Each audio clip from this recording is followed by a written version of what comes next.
I'm Kelly Thompson, and you're listening to Capes and Lunatic. Gilbert Vaughn, the first Earthman ever put in the protector of the universe, bonded to the energy transformer quantum bands that were both weapons and symbols of his station. He fought an ongoing battle to defend all life in the universe from cosmic evil as Quasar. Hello and welcome to the Quantum Zone, episode 15. This is going to be a big one. Quasar issue 6 with a ton of characters and a big crossover. I am Phil, and the gang's all here. Of course, Matt's here, and making his triumphant return is... Will. Hey, everyone. How's it going? All right. And stay tuned until the end, because you guys will you might hear Matt going all Oprah and offering you prizes.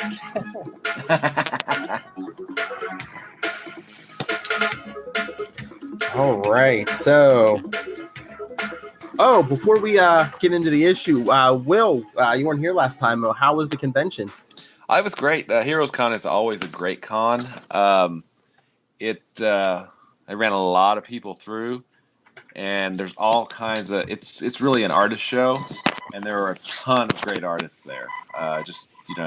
You can't hardly walk through Artist Alley without seeing A-list artists here, A-list artists here. I mean, it was a great show, and I got to meet a lot of people, signed a lot of people up for the newsletter, and nice. Sold a few books here and there. So it was a lot of fun. I always come back energized from Heroes wanting to make more comics. Cool. And, pretty awesome show. Shelton Drum does the owner of Heroes Aren't Hard to Find, who sponsors it, and he's always put on a really good show out there. Cool. Did you successfully find that first Quasar appearance, or some key back issues you were looking for? The boys, it's Father's Day weekend, so the boys hooked me up with some issues of Ragnarok by Walter Simonson that nice. Hadn't got yet, so that was nice. And then I didn't get to walk the floor as much as I wanted to because just being at a table and everything, but there were a ton of comic vendors there, which is not like some of these, other big shows that have media guests and everything.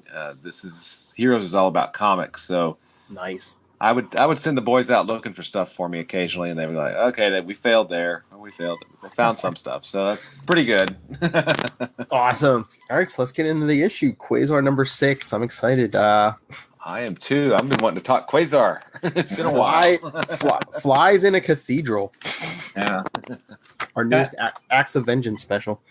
Kind of a cool title, and boom, big Venom being about to be attacked by some sparkly quantum tentacles, I guess. Yeah. Well, listen, Runt. Exactly. We're not getting taken back to prison by some punk we never heard. And then you got the great, then then your headband's on too tight. So you got to have a headband thing in there too. It's awesome. But I love, Venom gives Spider-Man such a hard time. By the end of page 2, Quasar has him back at the vault and all wrapped up. Yeah, that's it. He puts him in his own quantum webbing. Nice touch. Yeah.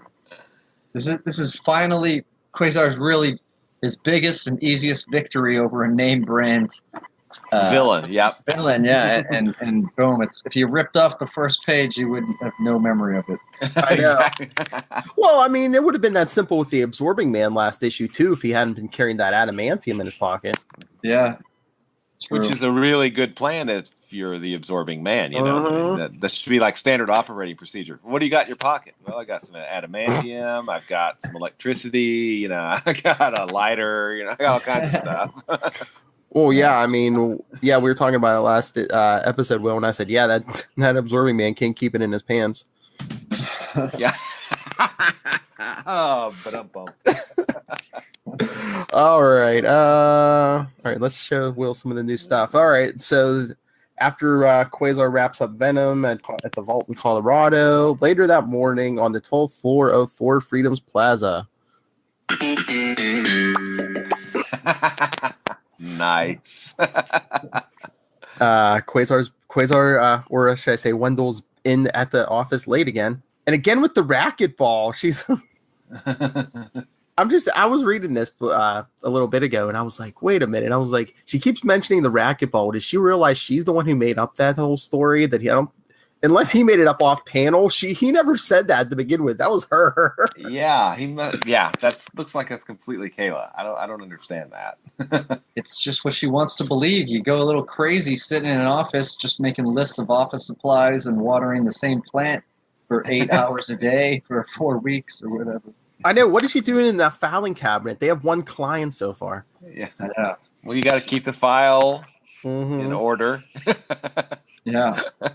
Every piece of paper says there is an appointment at 12:30. Deli menus. They're deli menus for his usual deli order. Yes, his usual deli order. Which we never find out what it is. No, he said just put it, order it for 12:30, and then he said he has to get down the business of, for their first paying customer. And then he checks in with Eon, and he's like, sorry, there's been so many Avengers emergencies. He's like, if you're not too busy talking to my dad. Yeah, no kidding. But you played the Seinfeld music. It kind of goes through my head when the bookshelf starts to slide. And you see Eon, you just expect applause. Yeah! Yeah, we love you. But and then he's like, well, but the good news is like we can cross off another threat from space, and human alien symbiote hybrid by the name of Venom. He was a wuss. Yeah, he doesn't say that, but it's I know he's understood, right? It took me 5 minutes. I don't think he's a threat from space. Yeah, and I feel like Venom hasn't. I mean, his suit has origins in space, but he hasn't been really associated as a space villain for a real long time. Yeah. But he's like, oh, it counts, Eon, it counts. I did space homework. He tried to eat my brain, was unsuccessful. Yes, kids, back in the 90s, every, I swear, issue he showed up, Venom, threatened to eat Spider-Man's brain. Yeah, it was, the cool thing to do at the time. And I remember it was just eventually, Spider-Man punched him in the face and was like, shut up, Brock! Enough with the brains! And then he tells Eon, after I make this little business presentation, I'll get back to that, side thing of, saving you and the universe from this cosmic threat. He's like, but if you're bored, you can help me and do some work. And Eon's like, no thanks, bro. Mentally exploring the universe gives me plenty to do. You'd be surprised how swiftly one's cosmic awareness can diminish if one does not keep up with one's studies. Okay. I know, and Quasar's like, and Wendell's like, well, okay, well, fine, whatever. I can only do one thing at a time, mister. I can see across the universe. Sorry, I'm not my dad. Yeah. He doesn't even, Eon does, well, I guess I was going to say Eon doesn't even offer to just, hang and, talk, but... Yeah. I mean, I guess Wendell has to concentrate, and two, what if Kayla walks in? That would be awkward. But so Wendell tries to get the work, but then you see his wrist glow because his bands are invisible. But it's Peggy Carter calling with another emergency. This time it's Klaw. See, how many villains are we going to stuff in this issue? Okay. So Peggy says it's Klaw. I know you've already taken one today, but Cap's in Washington. I haven't been able to reach Thor and She-Hulk. Those slackers. You're not as easily contacted with their wrists. Don't get direct messages to them. Yeah, that's true. I don't think Thor's ever gotten the hang of call waiting or call forwarding. He said, sorry, one's my limit for today. I got too much personal stuff. She's like, okay. Carter out. Yeah. So we're up to Venom and Klaw. It's two villains. Two. He's like, I hate to do that, but hey, I have other commitments. Where was I? And then he's like, between Eon and the Avengers, I ain't getting any work done. He's like, Captain Responsibility. Nah. Kayla, cancel that deli order. We're never going to find out what it is. I have an urgent lunch date. I forgot. Yeah, and meanwhile, he leaves through the window. Okay, I have a lunch date. I can't make it. And then he just never walks past. Well, technically, we see him kind of swoop over from could he have come from his alleyway closet there? I don't know. Yeah, possibly. There just is a downward trajectory next to the floor. Okay. And then yes. But so He's like, okay, Peg, I decided I will take that emergency call. Where's Klaw? Has he been sighted somewhere nearby, I hope? Nope. St. Louis, Missouri. Now, was that where the Nova saga happened? The Supernova saga? No, was that Chicago? Oh, Yeah. Chicago, yeah. All right, right. But yeah, man. Hey, I swear, man. We're visiting the Midwest here because Quasar, Avenger of the Midwest, yes. That's right. Yeah. He says, okay, Klaw, you big bag of noise. I hope you don't give me any more trouble than Venom did. I'm not in the mood for a tough fight. So he looks for the energy signature on the quantum bands, finds it. Then he finds, bingo, I found him. He's using a giant sound-constructed wrecking ball to wreck Wakanda exports. You gotta love it, right? One-track mind on this guy. But then he swoops in. He says, yo, Klaw, remember me? Getting all street. He said, we tussled once or twice back in Project Pegasus. I remember at least one time was during the Project Pegasus saga. So we'll get there too, yes. Yeah. He's like, I won, incidentally. Yeah. Quasar, of course, I remember you. You create objects from light the way I create from sound as I shout this exposition. And he says, it's not you I hope to draw in the battle. He's wrecking the Wakanda exports. I wonder who he was trying to draw in the battle. I don't know. Who could that be? Even though these guys are supposed to attack villains, heroes they usually don't battle. Mm-hmm. Man, Klaw is not a team player here. Yeah. It's almost like he's a supervillain or something. Doesn't play well with others. No kidding. And do you think that Loki contacted all these bargain basement villains? Come on. I don't know, because maybe CC'd them in an email or something. Well, there was no emails, the facts. Because I'm trying to remember, there was a breakout at the vault. Was Loki responsible for that too? I think so. I don't remember for sure, but I think he was. Yeah. I think it was part of the plan because I think that was like the beginning of Acts of Vengeance was that breakout at the vault. Yeah. So yeah. So we almost get another quick science section fight here. Oh yeah, but he gets a science section because he puts him in a quantum bell, and he says, "My powered light is an electromagnetic energy phenomenon that can travel through a vacuum. Sound, however, is a mechanical radiant energy transmitted through a medium like air, which is to say, cannot exist in a vacuum, much like the one I created here." Boink. And then he's schooling them in multiple ways. Yes. And then he's reassuring the crowd, "I didn't kill him. I just collapsed him into his prosthetic." He'll regenerate, I promise. But then all the people are like, "We don't want your kind here." And he's apologizing for not getting there sooner when they say, "We don't want your kind here." I mean, come on, rude much? Take that superpower stuff back to New York. And he's saying, the whole vault breakout thing hasn't done much for public relations. I'd be like, why? The heroes didn't let these guys out. Those guards were sleeping on the job. Yeah. He's talking about the Superpowers Registration Act. Hopefully that won't go into effect. Yeah, so this is way before Civil War where it actually gets enacted. I don't... Oh, yeah, this is like 15 years before the actual Civil War. Yeah, but I mean, they were talking about that for a while because like for years and years, they were talking about registering mutants and stuff, and then it kind of went to everybody. Yeah, it plays kind of a part throughout the Acts of Vengeance books. Mm-hmm. I've been reading some of the peripheral ones, and it pops up quite a bit.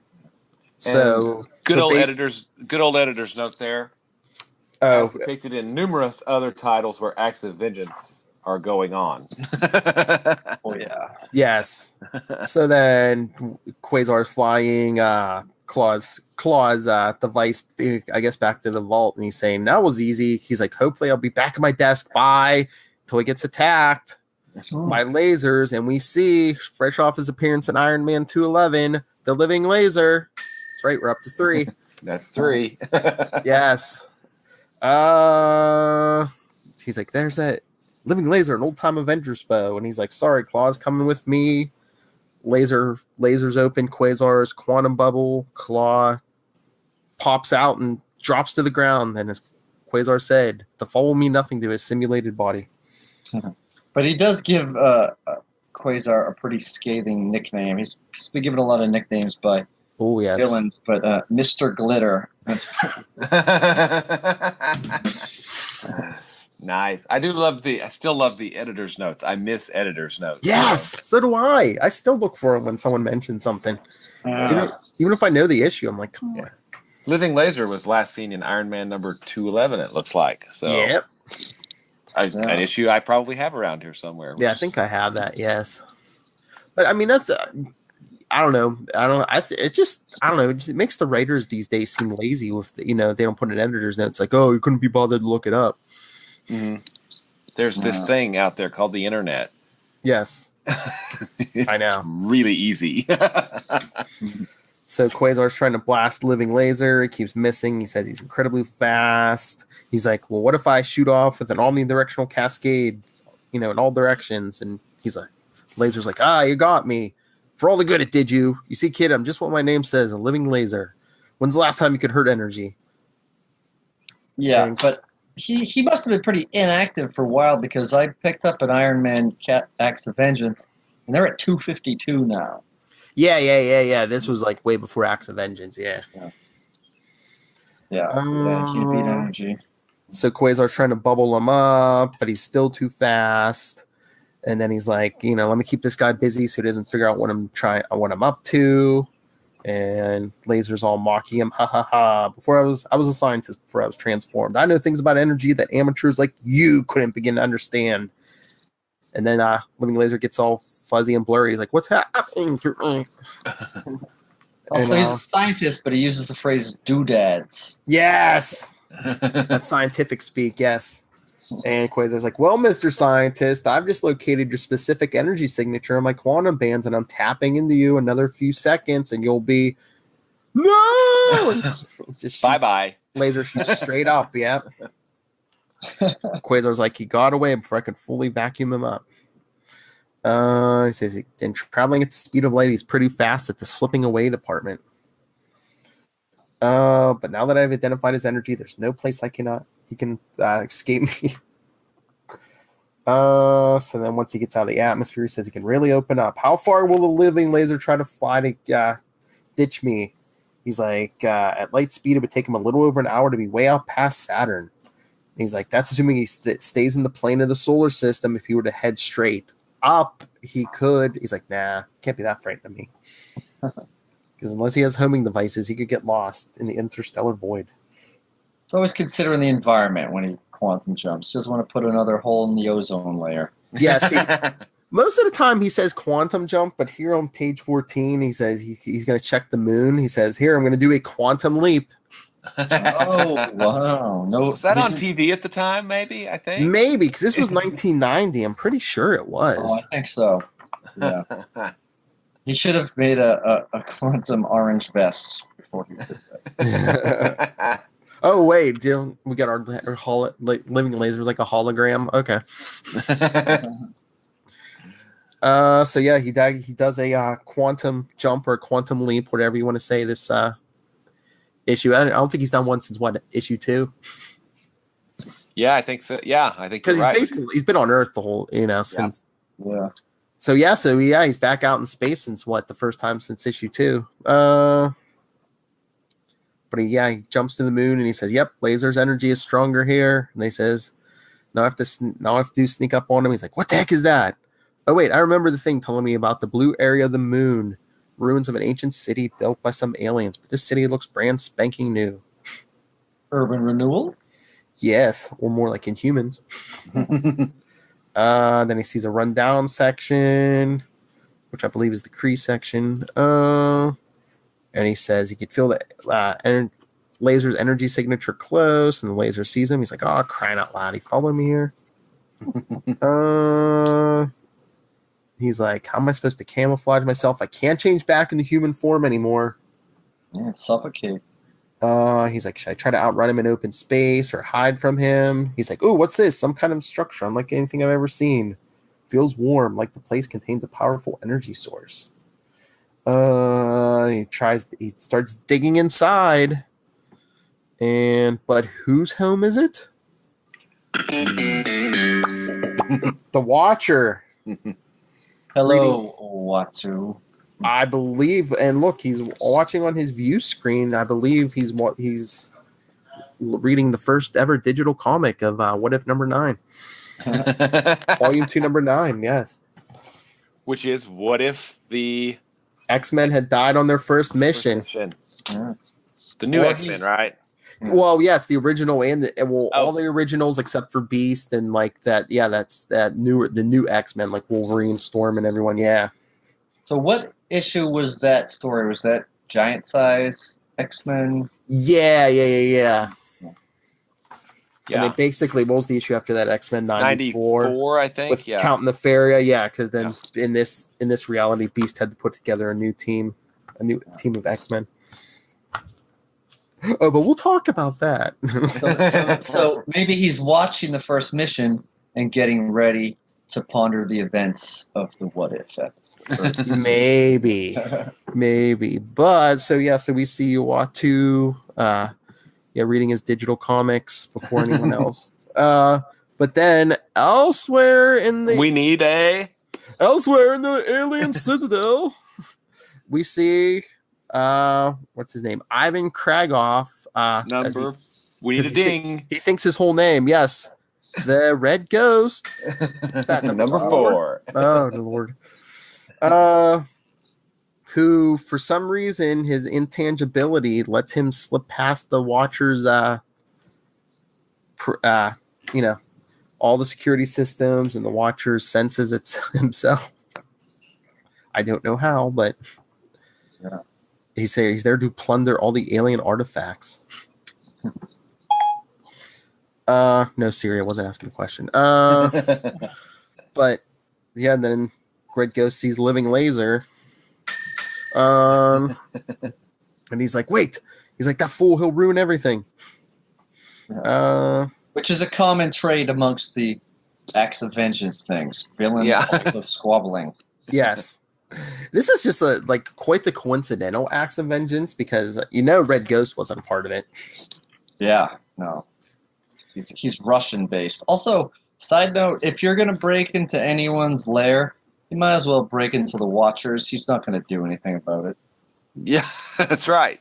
He'll watch you do it, I guess. Yeah. I know, it's like, Red Ghost is worried about sneaking in, but even if he did try to steal something, would the Watcher try to stop him? It's not his way. So Quasar follows the energy signature to the Watcher's little condo there, and he's like, woo-wee, whatever's inside there is an energy signature like none I've ever encountered. It feels very alien. Maybe Eon can identify it. So here we go. For Eon call. Like we get every issue. Say, Eon, you know anything about an alien on Earth's moon? Yes, Uatu the Watcher dwells there. He is a member of a race of near omniscient, yes, vastly powerful beings who have appointed themselves official observers of the cosmos. Although every Watcher has an oath of non-interference, they do not welcome direct encounters with the subjects of their observations. Quasar says, well, I just chased a living laser man to his house. What should I do? He says, let him go. The Watcher can take care of himself. And then Quasar's like, He's like, I came all this way, and he knocks on Uatu's pink door and says, maybe I should just let him know about his uninvited house guest. Another science fact. He says, wow, this place looks a lot bigger on the inside than it did on the outside. Must be a tesseract. Or a TARDIS. Yes. Which is a hypothetical fourth dimensional object. But he feels the laser's energy again, and then he sees him and he takes off after him. He's like, with any luck, I can vacuum him up and get out of here without honking off the Watcher. Then the laser's like, how can I escape him? And then they see Uatu and his digital comics. That circle looks like a window into another world, and the laser even thinks, what if? I like that. Yeah, that's nice. And of course, Uatu's just sitting there staring at him. So page 19 of Quasar 6 and page 24 of What If number 9, we get the same panel with the plane. I'm gonna do this. This plane scene. It's also in What If number 9 right there. Yep. And Living Laser flies through the screen, but we don't see that. But in What If 9, you see him. I believe he comes shooting through Count Nefarious plane, because all they say is the plane blew up, but I'm pretty sure that's the Living Laser comes streaking out of the plane there. Wow, that's a nice crossover death. And I wasn't sure. I never really checked it this closely, but these were the same month, January 1990. So Oh, cool. Yeah, I didn't realize that. Yeah, that talk about that. That's some Mark Grunwald tie-in stuff, because January 1990. Even though he didn't write What If, but Still. Yeah, nice promotion. I wonder if he was editor on What If. Oh, that's right. Because it was Roy Thomas wrote it. No, Craig Anderson was editor and Tom DeFalco was editor in chief. Okay. Yeah. Just a nice little nod from Gru, right? I guess, yeah. Tom DeFalco is a common trait, though. They're both editor in chief on both of these books. So. Oh yeah, maybe. Yeah. But some guerrilla advertising there, yeah. So, but on Quasar end, the screen turns off, and Quasar's like, "What happened? He disappeared into that weird portal. I can't detect his energy anymore." And that's the last we see of the laser until Quasar 30? Yeah, which is awesome. Yes. They Wandering the Worlds of What If, I think is the cover copy on that one. So awesome. Don't worry, kids. It'll be a while, but we'll get back to the Living Laser eventually. Another 24 Quasar issues. Yeah. And he's so polite. He's so polite to the watcher. He's so polite to everybody, you know? Oh yeah. Just like, well, I mean, when you're face to face with a giant, all powerful alien, yeah, I might be a little nice too. Yeah. Sorry for the intrusion, you know. I was just trying to apprehend that fellow who streaked by. He's a convicted felon on Earth, but I suppose you might know that, being omnipotent and all. What happened to him anyway? You don't have to answer that if you don't want to. Well, I guess I'll be going. The watcher just teleports him back out to the moon. I'd be like, geez, okay. You wanted me to leave? You couldn't just transport me back to Earth? Although maybe he wanted him to take out the rest of the garbage. Mm-hmm. He's like, oh, I guess he doesn't consider effortlessly eliminating household pests like me a violation of his oath of non-involvement. Swatting a fly. Yeah, basically.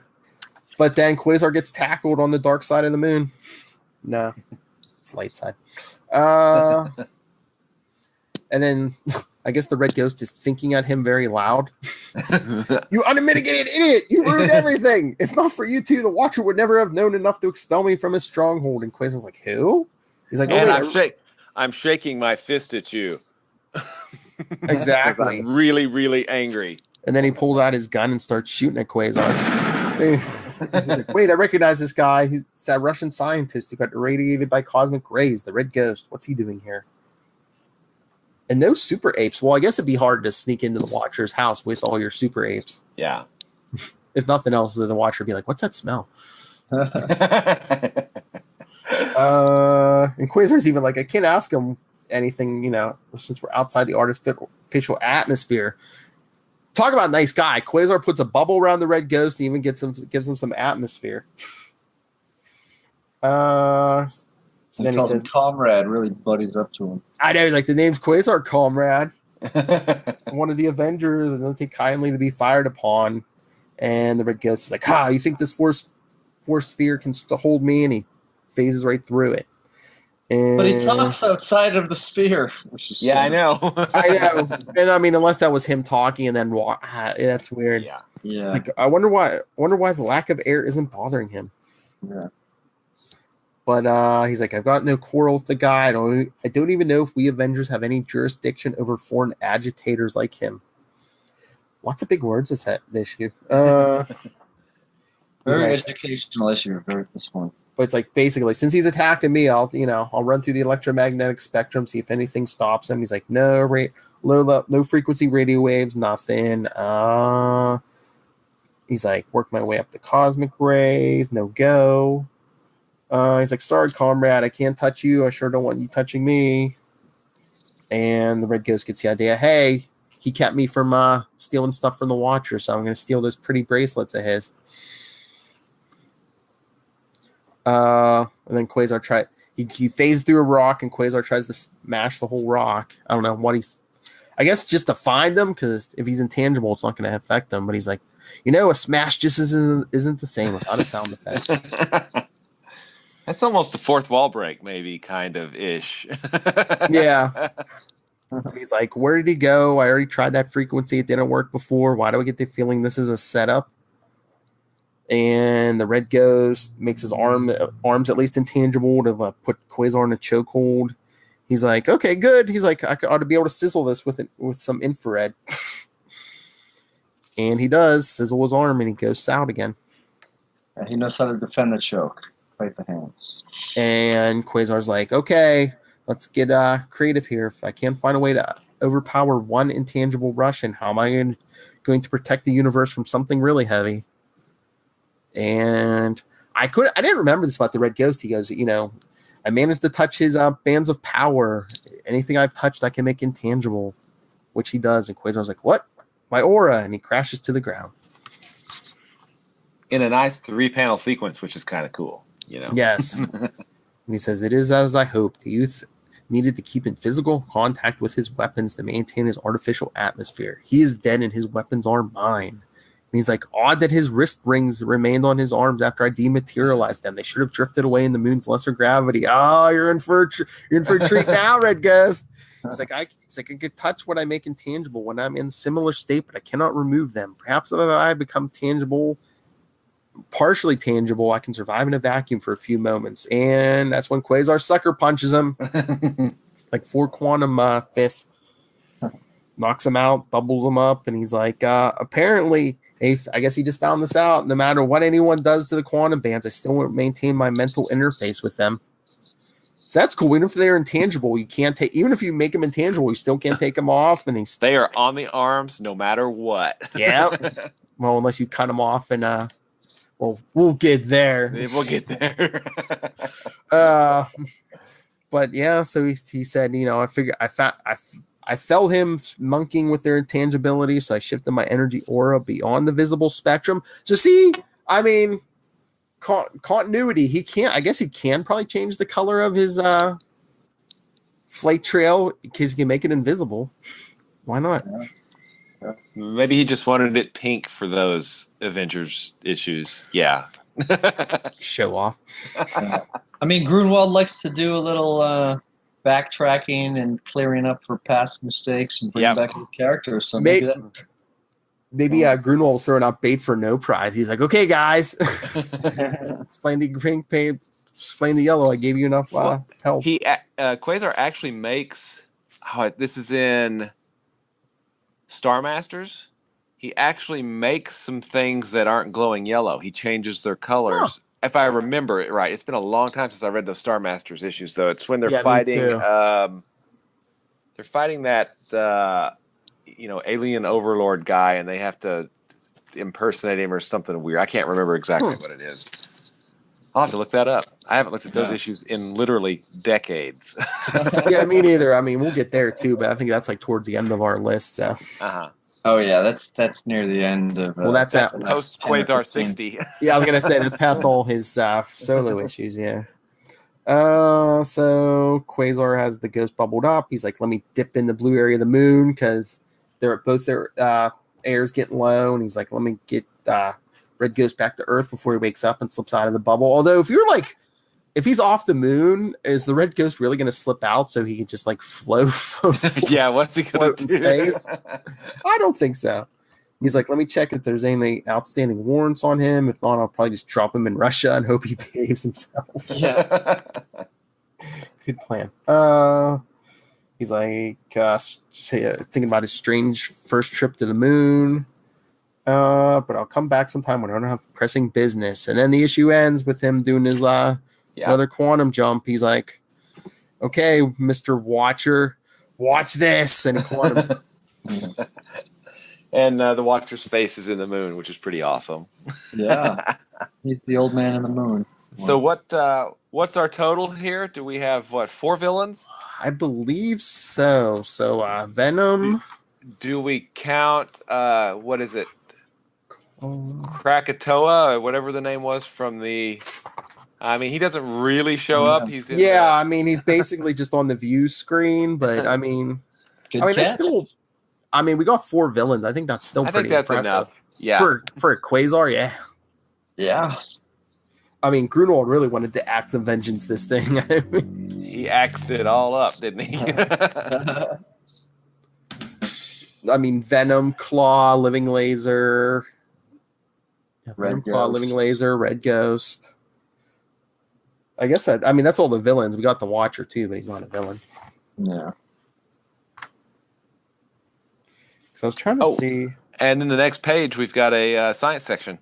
Yes, because we didn't even have a letters page last issue, but yeah, it's also the first letters page too. How sweet the moonlight. It's all your science facts about the moon. Mm-hmm. About the airlessness, waterlessness, geographically dead, illuminated from the sun, which casts shadows on it. We see them as phases of the moon.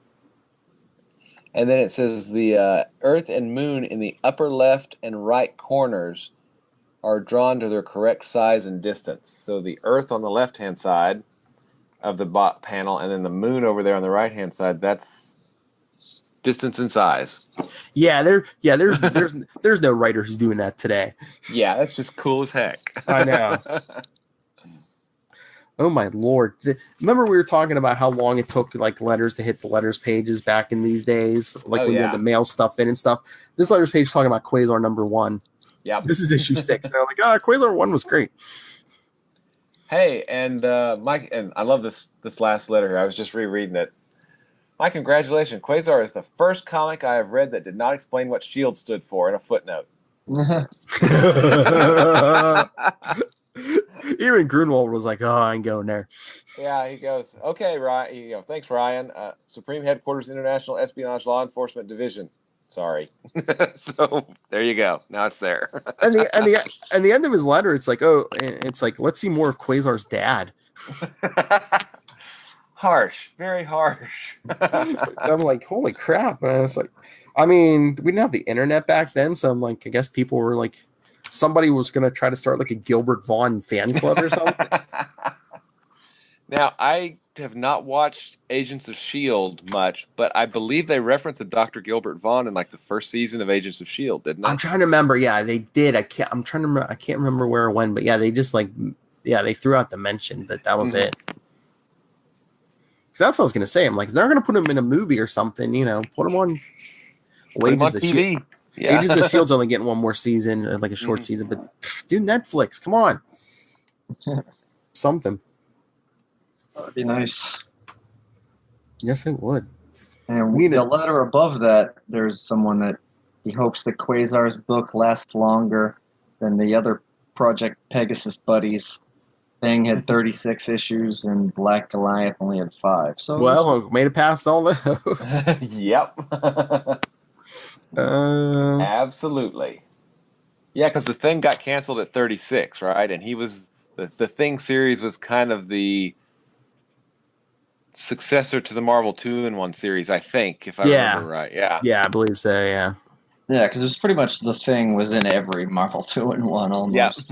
We were just talking about this in the letters pages. The next to last letter, I think Scott Shear's asking about the color of Quasar's energy, because the answer was he says we're depicting our cosmic Avenger natural colors while flying, unless he's really augmenting his energy aura with extra juice. There's the no prize.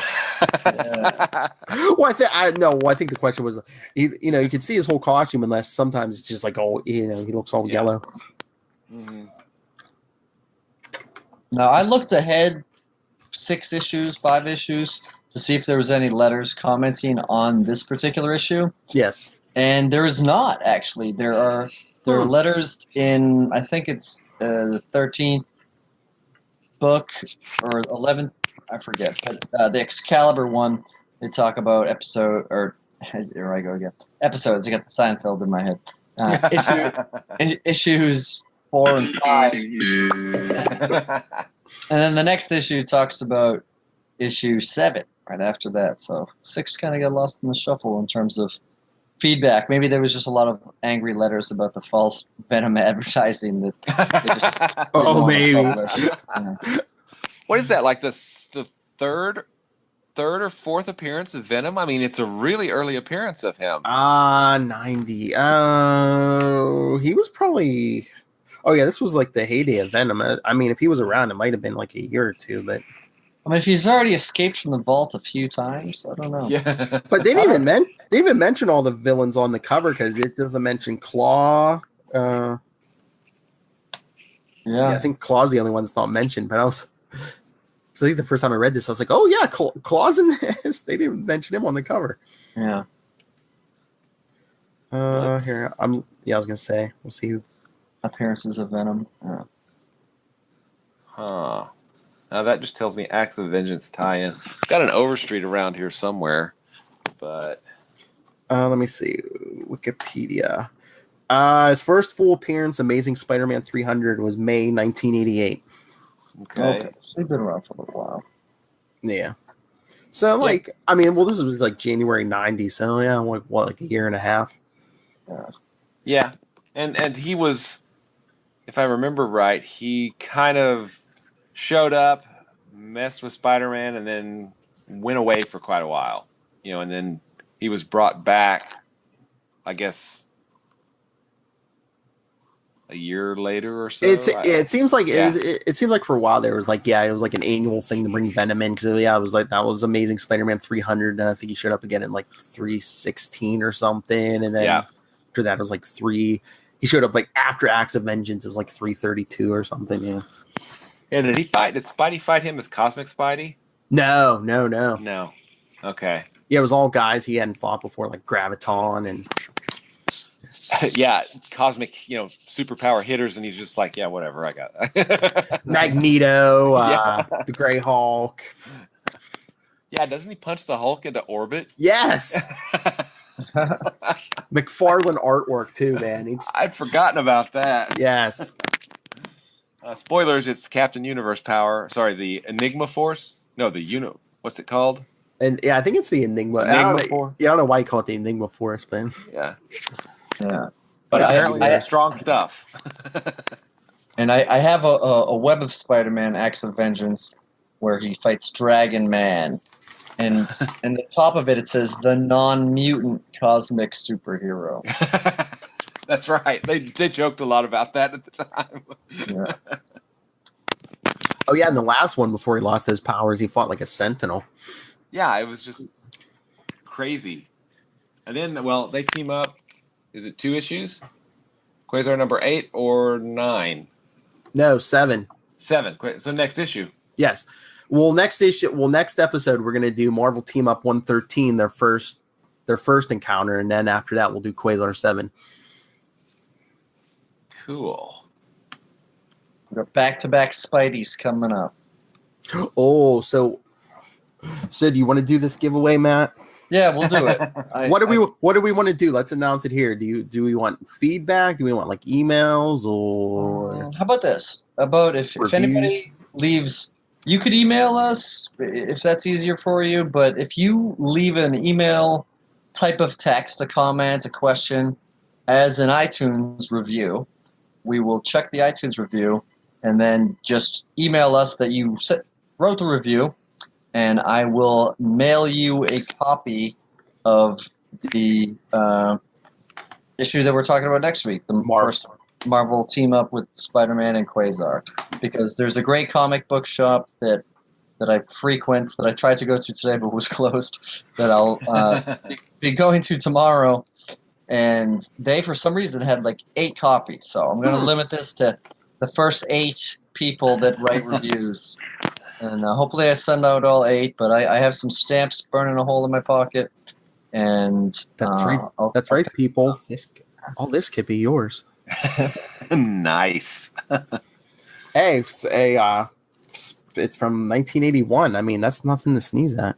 Yep. Yeah. And you can win a 10-speed racer. I was going to say, yeah, you can win a Columbia 10-speed Formula 10 racer. I got to go send that in. I'm going to find my copy and send that in. I need to get a bike. Yeah. Weird side note, because I work as a tour guide during the daytime, Columbia Bike Company was the first bicycle company to mass produce bikes and in the United States history, and started in Boston, where I'm podcasting from. Very cool. He lies, people. He is not a tour guide. He's like the CEO of Kona Ice. Well, that's cool. Kona Ice season. I'll be at your local state fair selling snow cones. So give us an iTunes review. Send us in emails. Marvel Team Up 113. You can tell us what was Quasar's hair doing here. It was the early 80s, and he was wearing a headband. Disco was not dead yet. That's why Quasar makes so many appearances in Dazzler issues too. Oh yeah, yeah. Oh yeah, because they started getting kind of chummy and stuff. Be like, oh, let's go back to your place and do each other's hair. Dude, that's why it took such a shine to Kayla. He has a type, you know. Yeah, you may have nailed it right there. They share headbands. So what is coming up on the old schedule? Like we said, next episode is Marvel Team Up 113, Quasar's first encounter with Spider-Man, followed by Quasar number 7 when they meet once again during Acts of Vengeance, and he meets the cosmic-powered Spider-Man. And then 1, 2, 3. The 6 episodes after that will be the Project Pegasus saga. Sweet. Very cool. Well, it's the 6 issues of Project Pegasus, and then after that is the Marvel Team Up Annual 5. It's almost like you planned it with the Marvel Team Up being right before the Cosmic Spidey issue. I don't know. That's just crazy. Well, I kind of like, we didn't do it yet, so let's do it right before do the 2 Spider-Mans. Well, that's why I did all the Project Pegasus and the Marvel Team Up Annual after that, because Quasar 80 goes back to Project Pegasus, right? Yep, that's awesome. Yeah. I was joking, man. I know you planned it out, and you planned it out perfectly. There's method to the madness here. I'm just trying to point it out. I know. It just seems like random people, but they're as hard as it is to believe, thought does go into this. You have planned this out like a mysterious man in a white fedora and trench coat. And, before Labor Day. Yeah. And you have given Will and I the impression that it was our idea. Yes. Are we feeling like fighting anybody? You? I don't know. I'm not, but maybe. Wasn't that what Loki was wearing? The white trench coat? Yeah. Oh, I think I found I read, because I was telling Phil that I've been reading other Acts of Vengeance just to kind of get a sense of everything else that's going on. And I found there's a Avengers issue that it's still not revealed that it's Loki yet, but he's plotting, and he refers to Earth as Midgard, so that's a pretty big tell. Oh yeah, really big one right there. I think I have the Acts of Vengeance crossover omnibus, but I don't know if I have the Acts of Vengeance omnibus. Oh. Because I think they'd had the main storyline, running through the Avengers titles. No. Wait a minute. I mean, are you talking about are they differentiating it between like the Acts of Vengeance in the corner and the ones that are on the top? I think possibly. I think probably the main Acts of Vengeance story is like them considering like the Avengers books, like, the team books and like the solo, like Captain America, Iron Man, Thor, those books. And then probably the crossovers they consider probably like Spider-Man and Daredevil and Punisher and everyone else.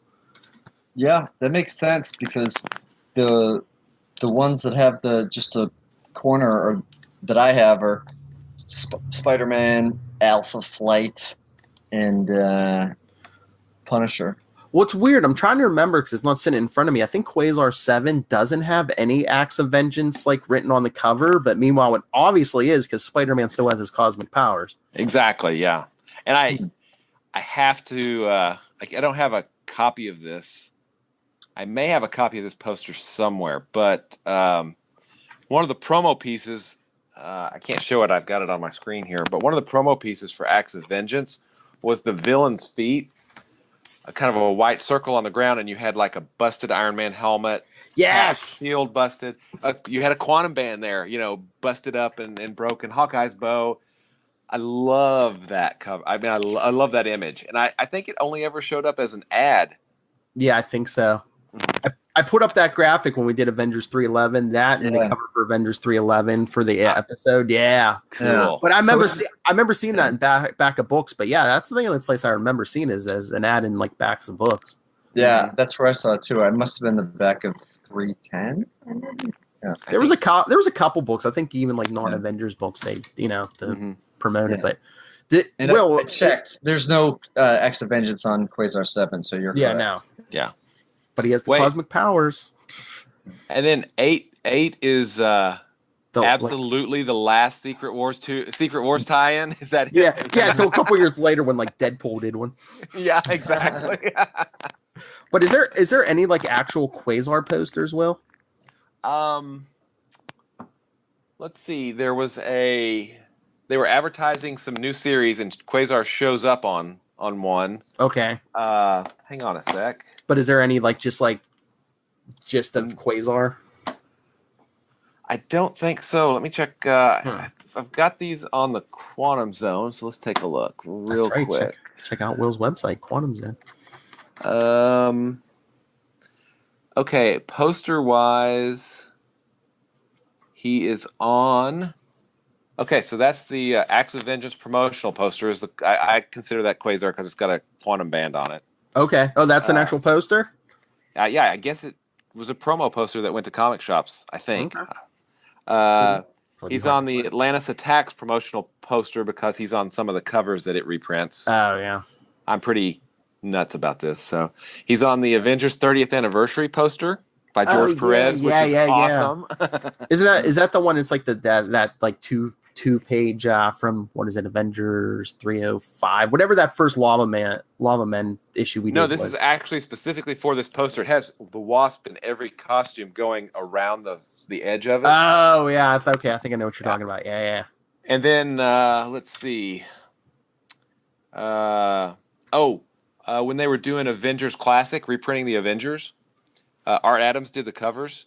Quasar's on the cover. They did make a big giant poster because he's like up in the right corner, like about this big right here, Dynamic Forces Avengers lithograph. That's from the Perez Busiek run. They had the #1 cover that had everybody on it. Marvel Universe. Double Your Fun is where they talk about titles going bi-weekly for the summer, and Quasar just they reprint like a Paul Ryan, it looks like. Oh, yes, there is. Tell you what. How much do we have? A few minutes?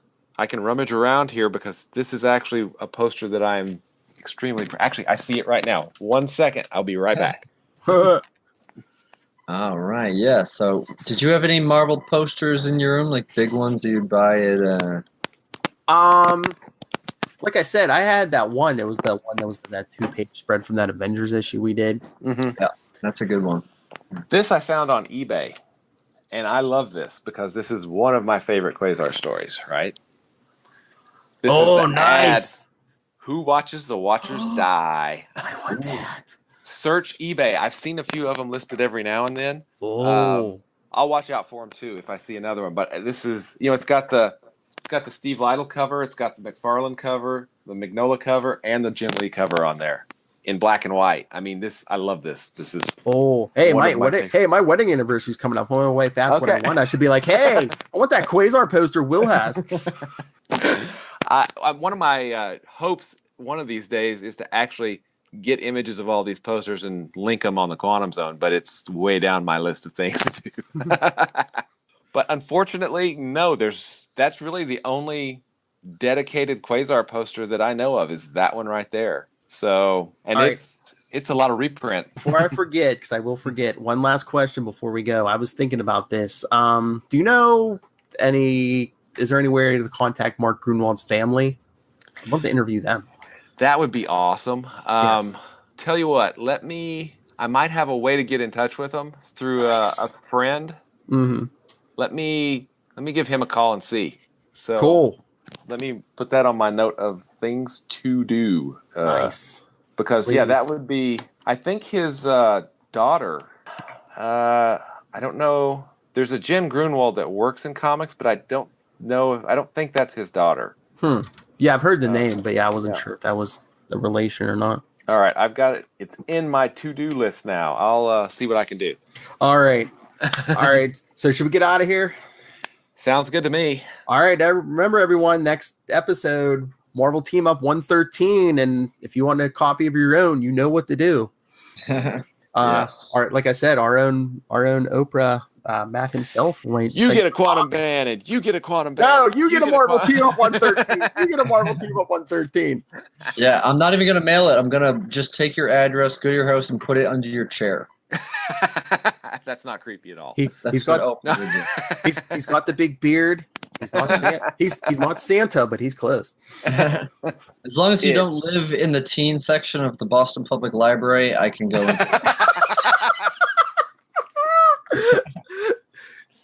Nice. As long as you don't live in Matt's summer home, yes.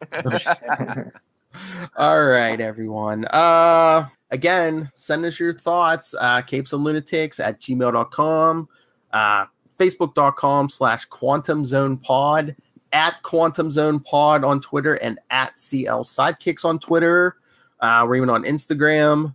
But the voicemail, 614-382-2737. That's 614-38-CAPES. And like Matt said, hey, give us a review on iTunes. Hey, subscribe on YouTube. I love the graphic. That's awesome. Yeah. It wasn't working for a while, and now I guess with Google Hangouts, it only works with certain browsers. It's weird. Cool. Oh, that's right. Yeah, subscribe to us on YouTube. You can watch us on YouTube, and most of our information's right up on the screen. So, all right, Matt. Besides the teen section, where can people find you? Well, you can't find me there, so anywhere. I'm all over Matt Kona, MATTKONA on Facebook, Twitter, Instagram. Email me, mattkonastandup@gmail.com. And write those reviews. I don't want to buy 8 issues tomorrow for nothing. I mean, Can make a quilt out of them. Yeah. You know what? I'll put one aside to our constant to Will's alter ego, who emails us when he's not here. Nice. Exactly. Soshin, man. Send us. Yeah, because he's already sent us like 2 or 3 like feedback. So yeah. It's Set one aside for Soshin. Send us in like one more. We'll send you an issue. Nice. Our number 1 fan. All right, Will, master of the Quantum Zone. You can always find me at the Quantum Zone. I'm WallRed at Twitter, at Gmail, willallred.com, diaryofnight.com is my book that hopefully we'll have. I do have some advanced copies of, which will be making their way toward a certain couple of guys on this podcast pretty soon. So I hope you guys enjoy them. That's right. And we're going to be doing a review on this podcast eventually, probably sometime in July. So sweet. Very cool. Yes. But yeah, that's where you can find me. Thanks. All right. And remember, everyone, this episode should hit the podcast Friday morning. You can, if you want to watch the next episode live, we'll be on YouTube tonight. If you're listening to this on the podcast, watch it on YouTube Friday night. Awesome. Yes. On live, you can leave comments and we'll do it live. All right, everyone. That has been another episode of the Quantum Zone. So next issue next episode flashback, the Marvel Team Up 113, and then the episode after Quasar 7, our last Acts of Vengeance issue. Even though it's fun on the cover. It totally counts. And if anyone wants to send me a Quasar poster, just go ahead. I want one of those sweet one. I want one of those Journey into Mysteries like Willow. I will see what I can find, man. Nice. I didn't even know that existed. I'm like, I want that. Yeah. I didn't either until I was cruising eBay, and I'm like, holy crap, I want that. Yeah. While you guys were talking, I looked it up. I looked Journey into Mystery, mostly found Thor stuff. And then I looked eBay, who watches the Watchers, and I just found a lot of articles about people watching eBay auctions. So. Nice. Well, everyone, stay off eBay and come listen to us. And remember, Quantum Zoners, keep it quantum.